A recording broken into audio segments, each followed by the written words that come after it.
Bienvenue sur Globe Actu. Votre source d'informations politiques claire et rapide, au cœur de l'actualité mondiale. Nous vous laissons avec l'actualité du jour. Merci, M. Dirassouba. Le balai que nous observons au niveau de la commission électorale indépendante peut être interprété comme un signe de vitalité démocratique. On sait que certains grands partis avaient mis un certain nombre de griefs contre la commission électorale indépendante et contre le gouvernement, estimant que certains cadres de la scène politique avaient été exclus. Et on avait souvent dit sur des plateaux que, à notre connaissance, aucun test de loi en Côte d'Ivoire n'interdit un parti politique de présenter des candidatures. On a la preuve aujourd'hui que le PDCI, en tant qu'entité politique, est allé déposer la candidature de son mentor, même si cela fait débat.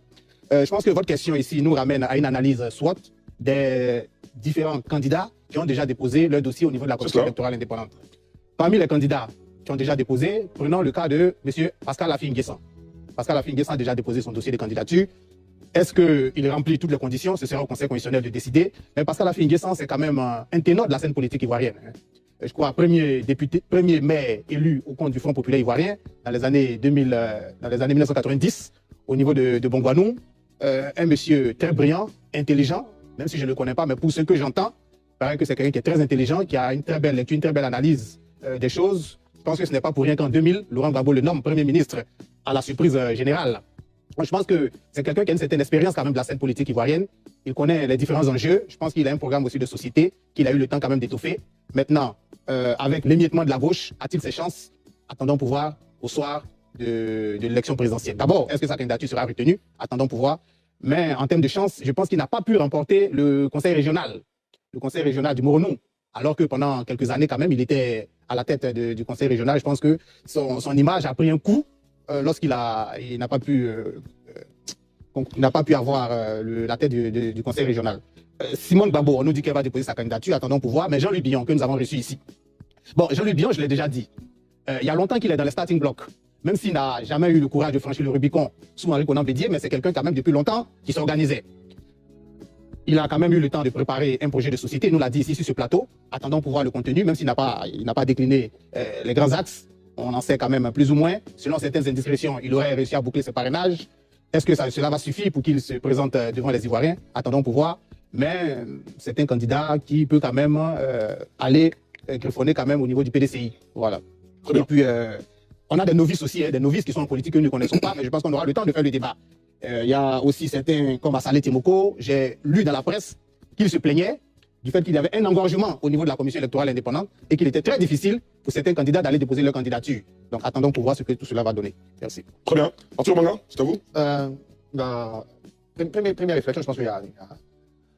On va revenir peut-être à la deuxième partie là-dessus, mais je pense qu'il faut quand même réfléchir à quel mécanisme on va faire pour mettre en place pour avoir des candidatures plus crédibles en soi. Parce que, donc quand vous dites c'est le sens de la démocratie, c'est le dynamisme de la démocratie, que tout le monde puisse concourir finalement. C'est peut-être un choix. La démocratie a des règles. On est d'accord. On a fixé les règles. Jusque là, celles et ceux qui se présentent à la CEI, à la limite, respectent les règles. Non. Rien n'interdit qu'on dépose son dossier de candidature. Je pense qu'on a... Bon, revenons à ça. Bien sûr, exactement. Après, il y a quand même quelques éléments d'analyse sous l'idée que certains...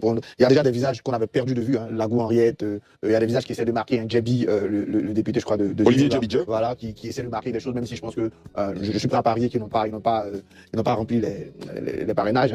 On peut se concentrer sur certains acteurs. Notamment, le premier mois qui m'a un peu marqué, c'est Affi-N'Guessan. S'il a déposé que ses équipes annoncent qu'ils ont bouclé les parrainages, ils l'ont bouclé, peut-être on verra la validation par du Conseil constitutionnel. Moi, au départ, pour moi, c'était du 50-50 devant Affi-N'Guessan. C'est vrai, à son avantage, il connaît la vie politique, il était déjà candidat 2 fois, en 2015. N'oublions pas qu'en 2020, sa candidature a été retenue, même s'il a ensuite boycotté l'élection. Voilà. Mais en même temps, il y avait des signes un peu inquiétants. D'ailleurs, quand vous dites qu'il a été nommé à la surprise générale, le Premier ministre, c'est logique qu'il était directeur de campagne de Laurent Gbagbo. Donc, en général, le directeur de campagne passe Premier ministre. Il y avait des signes quand même inquiétants, notamment cette défaite électorale, notamment son parti qui s'est un peu frité avec le départ de certains de ses lieutenants dans une autre mouvance. Si malgré tout réussit à remplir ses parrainages, pour moi, c'est une belle perf.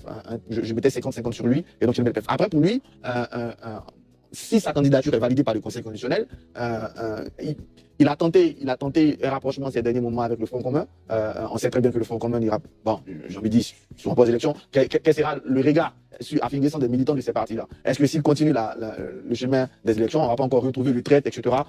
Mais il peut être aussi celui qui va incarner la gauche dans cette élection-là. Comme il a pu le faire en 2015, comme il a manqué de le faire en 2020, il y a une opportunité pour lui. Après, il y a Jean-Louis Billon, qu'on a attendu et qu'on a vu. Pour moi, sous réserve que ses parrainages, que sa candidature soit validée, c'est quelqu'un pour moi qui joue gros avec cette élection présidentielle.